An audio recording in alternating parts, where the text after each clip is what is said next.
تون او وسوسو سره مخ دی، دنیاوي شهوتونه ورباندې غالبه کیږي، محیطي عوامل ورباندې اغیز کوي، نو ځکه په ګناه او معصیت کې اخته کیږي چې همدا د ګناه عوامل دي چې د هغې له عمده سببونو غفلت، شهوات او غضب څخه سرچینه نیسي، او په خاصه توګه چې کله د شهوت او غضب په قوت کې بې اعتدالي راشي.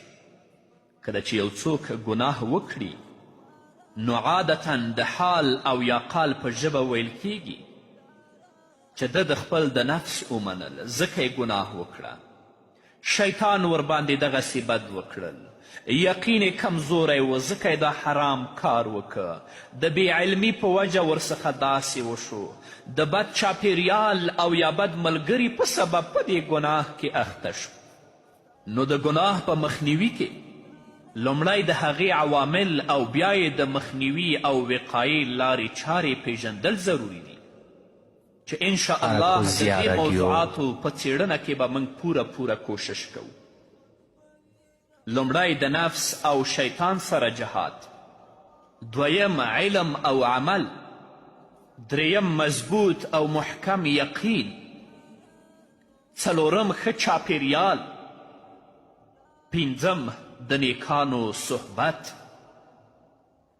علامه ابن منظور رحمه الله په لسان عرب کې لیکلی دي جهاد دښمنانو په مقابل کې جنگ کول دي. همدارنګه د جهاد لفظ په مشقت او کوشش کې مبالغه افاده کوي، یعنی زیات زیار ویستل او لګول د هر هغه څه چې د انسان په وس او توان کې وي په مقابل د دښمن کې له وینا او فعل څخه. او امام راغب اصفهانی رحمه الله په خپل کتاب کې المفردات فی غریب القرآن په هغه کې جهاد داسې تعریف کړی: الجهاد والمجاهدة استفراغ الوسع فی مدافعة العدو. د دشمن په دفع کولو کې د خپل ټول توان لګولو ته جهاد او مجاهده ویل کیږي. همدارنګه امام راغب اصفهانی لیکي چې جهاد په درې قسمه دی: د ښکاره دښمن یعنی د کافر په مقابل کې جهاد، د شیطان سره جهاد، او د نفس سره جهاد چې دا درې واړه اقسام د الله رب العزت له دې ویناو څخه استنباط کیږي. لکه چې الله رب العزت په صورت حج کې په 88 آیت کې فرمایي وجاهدوا فی الله حق جهاده، او د الله رب العزت په لاره کې په حق سره جهاد وکړئ. همدارنګه په صورت توبه کې 41 آیت کې فرمایي وجاهدوا باموالکم وانفسکم فی سبیل الله، د الله په لار کې په مالونو او ځانونو سره جهاد وکړئ. همدارنګه الله رب العزت په صورت انفال کې 72 آیت کې فرمایي ان الذین آمنوا وهاجروا وجاهدوا باموالهم وانفسهم فی سبیل الله، بېشکه هغه کسان چې ایمان یې راوړی، هجرت یې کړی او د الله په لاره کې په مالونو او ځانونو سره جهاد کړی دی. ځینې مفسرین د دې آیت لاندې چې وجاهدوا فی الله حق جهاده، د دې آیت په تفسیر کې لیکي چې د مجاهده په لفظ کې هر قسم کوششونه، که د ژبې وي، که د قلم وي، مالی وي، که بدني وي، شامل دي. او هم د جهاد تمام اقسام، جهاد النفس، جهاد مع الشیطان، جهاد مع الکفار، جهاد مع البغات، جهاد مع المبتلین، دا ټول د دې لاندې داخل دي. او امام ابن قیم رحمه الله په خپل کتاب کې زاد المعاد کې د جهاد عمده اقسام 4 ذکر کړي دي چې هغه د نفس سره جهاد، د شیطان سره جهاد، د کافرانو سره جهاد او د منافقانو سره جهاد دی. بیا یې د دې هر یو مرتبې بیان کړي چې موږ به انشاءالله په دې ځای کې تاسو لومړی د نفس سره جهاد. له نفس سره جهاد د کافرانو سره په جهاد کولو باندې مقدم او د هغې اصل دی چې په دې اساس چې دغه وروستنی جهاد د ړومبني جهاد فرع ده. محمد رسول الله صلی الله علیه وسلم فرمایی، دا حدیث امام احمد رحمه الله په خپل مسند کې رانقل کړی، والمجاهد من جاهد نفسه في طاعة الله والمهاجر من هجر ما نهى الله عنه. اصلي مجاهد هغه څوک دی چې د الله په طاعت کې د خپل ځان سره جهاد وکړي، او اصلي مهاجر هغه دی چې د الله لخوا منع شوي کارونه پرېږدي. باید چې بنده لومړی خپل ځان د الله تعالی د احکامو تابع کړي او د خپل هوس د پیروي له بند څخه اخلاص کړي. دا ځکه چې کله بنده د الله په طاعت کې د خپل ځان سره کوشش او جهاد ونه کړي، د خپل پالونکي او د خپل پروردګار اوامر عملی نه کړي او په شریعت کې له منع شوو شیانو او کارونو څخه ځان ونه ساتي، نو بیا د خارجي دشمن یعنی د کافر سره جهاد نشي کولی او نه د دغسې جهاد لپاره ځان فارغولی شي. د خارجي دشمن د مقابلې لپاره لومړی دا ضروري ده چې بنده خپل نږدې دښمن یعنی ځان او خپل نفس په خپل واک کې راوړي او ورباندې غالبه شي. او په دې باندې باید هم پوه شو چې د نفس سره جهاد 4 مرتبې لري.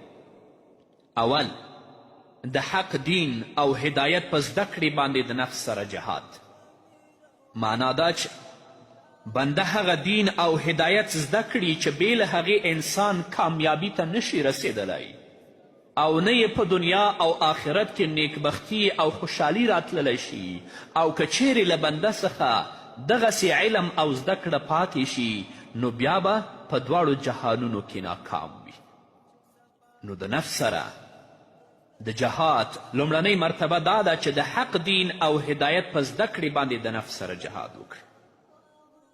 دویمه مرتبه، د نفس سره په عمل کولو جهاد، تر څو د دین او سمې لارې له زده کړې وروسته پر هغې باندې عمل وکړي، ځکه چې یوازې علم چې عمل ورسره نه وي انسان ته ګټه او فایده نه رسوي. دریمه مرتبه، د هدایت لارې ته په دعوت ورکولو باندې د نفس سره جهاد. باید چې علم او عمل لرونکی د دین او هدایت رڼا ته هغه څوک راوبلي چې نه پوهیږي، او که داسې ونه کړي نو بیا به له هغو خلکو څخه وګرځي چې د الله رب العزت را نازل شوي احکام او د دین ښکاره دلایل پټوي، او په دې کړنلارې سره به د الله د عذاب مستحق وګرځي. څلورمه مرتبه، د نفس سره د دعوت الی الله په سختیو جهاد کول. د دعوت په لاره کې چې ورته د خلکو له پلوه کم تکلیفونه رسیږي باید پر هغې باندې صبر وکړي او د الله رب العزت په خاطر یې برداشت کړي. کله چې یو بنده د نفس د جهاد دغه 4 مرتبې پوره کړي نو له هغو خلکو به وګرځي چې ربانین دي، یعنی هغه خلک چې حق زده کړي عمل ورباندې وکړي او نورو ته یې وښایي. امام ابن قیم رحمه الله په دې اړه لیکي، سلف ټول په دې متفق دي چې یو عالم تر هغه پورې د رباني نوم مستحق کیدلی نشي تر څو چې حق ونه پیژني، بیا ورباندې عمل ونه کړي او بیا یې نورو ته ښوونه ونه کړي. نو څوک چې علم حاصل کړي بیا ورباندې عمل وکړي او بیا هغه نورو ته وښایي، په آسمانونو کې لوی شخص بدل کیږي. نو یا الله لومړی موږ عالمان وګرځوه، بیا موږ ته په خپل علم باندې د عمل کولو توفیق را په برخه کړه، او د دې نه وروسته موږ ته دا توفیق را کړه هغه څه چې تا موږ ته راښودلي دي هغه ستا بندګانو ته ور وښیو تر څو په ربانینو کې موږ شمار کړي. نو د الله رب العزت نه ځان لپاره، تاسو لپاره او د نړۍ ټولو مسلمانانو لپاره د نیکو اعمالو د توفیق غوښتونکی یم. په همدې هیله درنو اوریدونکو نور به واورو خو د یوې دمې نه وروسته. قدرمنو اوریدونکو بیا هم زموږ سلامونه ومنئ. امام ابن قیم رحمه الله په زاد المعاد کې د جهاد عمده 4 اقسام ذکر کړي. لومړی د نفس سره جهاد چې تاسو واورید، دویم د شیطان سره جهاد. الله رب العزت انسان د 2 دښمنانو یعنی نفس او کافر ترمنځ په یو بل دښمن باندې هم آزمایلی دی چې هغه شیطان دی او هغه دوه جهادونه پرته له دې جهاد څخه ممکن نه دي. بیا دغه جهاد د هغې دواړو جهادونو لپاره اصل دی. شیطان همیش بنده له هغو دواړو جهادونو یعنی د نفس سره جهاد او کافرانو سره جهاد له دې دواړو جهادونو څخه خوی کوي او منع کوي. په هغې دواړو کې ورته وسوسې اچوي او د تکلیف سره د مخ کېدلو له خوندونو مزو او چرچو څخه د پاتې کېدو ویره ورکوي. همداراز له جهاد الکفار څخه یې کینوي او بزدله کوي. د جهاد دریم قسم د کافرانو سره جهاد دی. لکه مخکې چې یادونه وشوه د کافرانو سره جهاد د نفس د جهاد فرع ده او دغه جهاد ځینې وخت وي او ځینې وخت نه وي. معنا دا چې بنده ته د نفس د جهاد په څیر حکم نه دی متوجه، ځکه د نفس سره جهاد همیش لپاره وي چې د مرګ په راتلولو باندې پای ته رسیږي او د کافرانو سره په جهاد کې مسلمان کله کله مشغولیږي.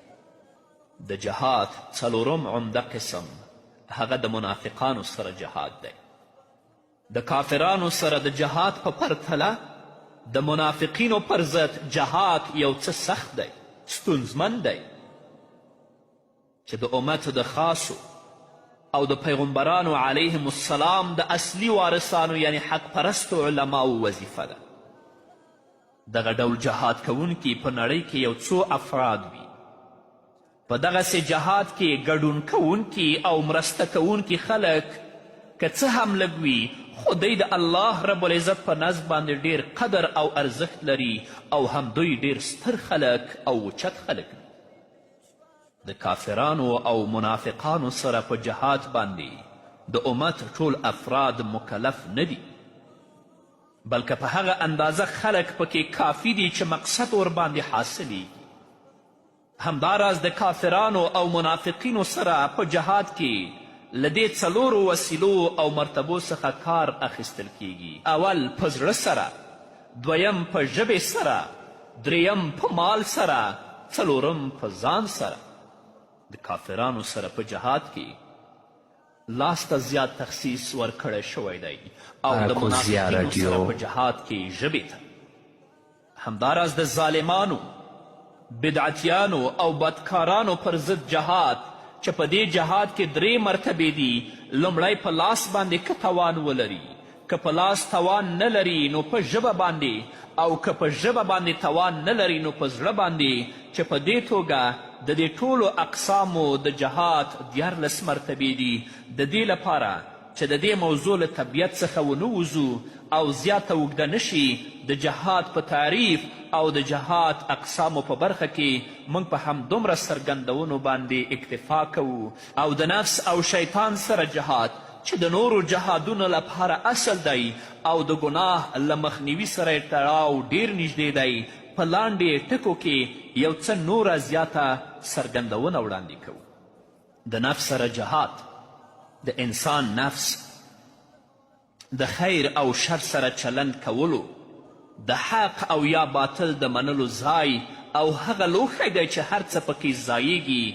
هغه که له یو اړخه د هدایت او سمون اخیستلو قابلیت لري، نو له بله اړخه د دلالت او لارروکي لار هم نیسي.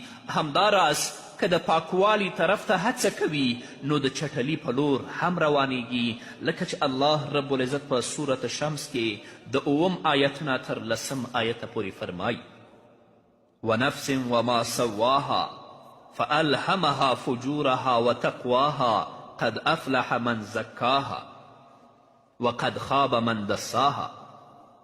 او قسم دی په نفس او پر هغه ذات باندې چې هغه یې برابر کړی دی، یعنی د هغه اندامونه یې برابر کړي او بیا یې هغه ته د نیکي او بدي ښوونه کړې.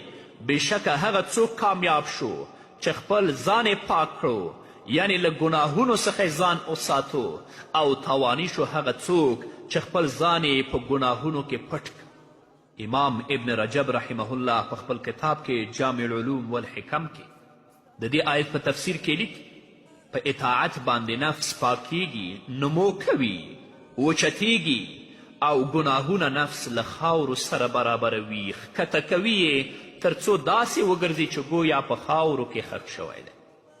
کله چې انسان د خپل هوس او خواهش پسې روان شي نو په دغه صورت کې نفس په بدیو باندې امر کوونکی وګرځي، لکه چې الله رب العزت په خپل کلام کې فرمایي ان النفس لامارة بالسوء، بېشکه چې بد نفس په بدي باندې امر کوي او د انسان نفس هله په بدي باندې امر کوونکی ګرځي کله چې د شر ماده پکې غالبه شي، چې بیا انسان ته د ده سخت دښمن جوړ شي، لکه څرنګه چې ویل شوي دي ستا سختترین دشمن هغه ځای دی چې په دواړو خواوو کې دی واقع دی. او حسن بصري رحمه الله فرمایي له سرکشه څاروي څخه هم زیات ستا ځان مهار کولو ته اړتیا لري. او سفیان ثوري رحمه الله فرمایي ما عالجت شیئا اشد علی من نفسی مرة لی و مرة علی. د خپل ځان د درملنې په خپل د هیڅ شي درملنه راباندې دومره سخته نه ده تمامه شوي، کله دی راباندې برلاسی وي او کله زه ورباندې برلاسی یم. که انساني تاریخ ته یو نظر واچو نو وبه ګورو چې د هغوی له پیدایښت څخه تر قیامته پورې چې کومه فتنه او ستونزې راغلي دي او راځي سبب او علت یا خو په تنهایی سره دغه نفس وي او یا د ده په مشارکت او تعاون سره ګناه کول وي. تاسو نه ګورئ لومړنی ګناه چې ابلیس وکړه د الله تعالی له ازلي لیک څخه وروسته سبب د هغه د نفس تکبر او حسد و. همداراز د آدم او بیبي حوا خطایی هم د هغوی د نفوس و د شهوت په وجې سره وه او حابیل لره د قابیل وژل هم د نفس د ډیر حرص او سخت بخل په وجه و. نو د دې لپاره چې د ځان له شر څخه وساتل شو او هغه په خپل واک کې کړو باید چې د هغې د مجاهدې او معالجې لار ونیسو. په دې اړه امام غزالی رحمه الله وایي لکه څرنګه چې په بدی باندې امر کوونکی نفس ډیر خطرناک دښمن دی، انسان ته مصیبت رسیدل تر ټولو سخت دی او ناروغي یې تر ټولو ناروغیو زیاته ده، نو همداراز علاج یې هم سخت دی. دا ځکه چې نفس داخلي دښمن دی او کله چې غل د کور له داخل څخه وي د هغې دفع کول ستونزمن او ضرر لوی وي. او بل دا چې خپل ځان دوست او محبوب دښمن دی چې انسان یې له عیب لیدلو څخه ړوند وي او په آسانی سره عیب نشي لیدلی. د نفس د ناروغیو درملنه او علاج د هغې سره په کوشش او مجاهدې کیږي، ځکه محمد رسول الله فرمایي افضل الجهاد ان یجاهد الرجل نفسه و هواه. بهترین جهاد دا دی چې بنده د خپل ځان او هوس په مقابل کې کوشش او زیار وباسي. د دغه جهاد بنسټ د ځان د خواهش او هوس پر مخالفت باندې ایښودل شوی دی، لکه څرنګه چې امام قشیري رحمه الله فرمایي د نفس سره د کوشش کولو بنسټ له خوښو شیانو څخه یې منع کول او د خپل هوس خلاف یې ځغلول دي. نو نفس دوه مهم صفتونه لري، دا به اورو خو په بلې خپرونه کې. نو قدرمنو اوریدونکو دا وه زموږ د نن ورځې خپرونه چې ستاسو درانه حضور ته وړاندې شوه. تر بلې خپرونې پورې چې زه بیا هم ستاسو درانه حضور ته راځم، تاسو ټول په لوی او بخونکي الله سپارم. پاتې ژوند مو نیکمرغه، ښاد، بریالي او کامیاب اوسئ.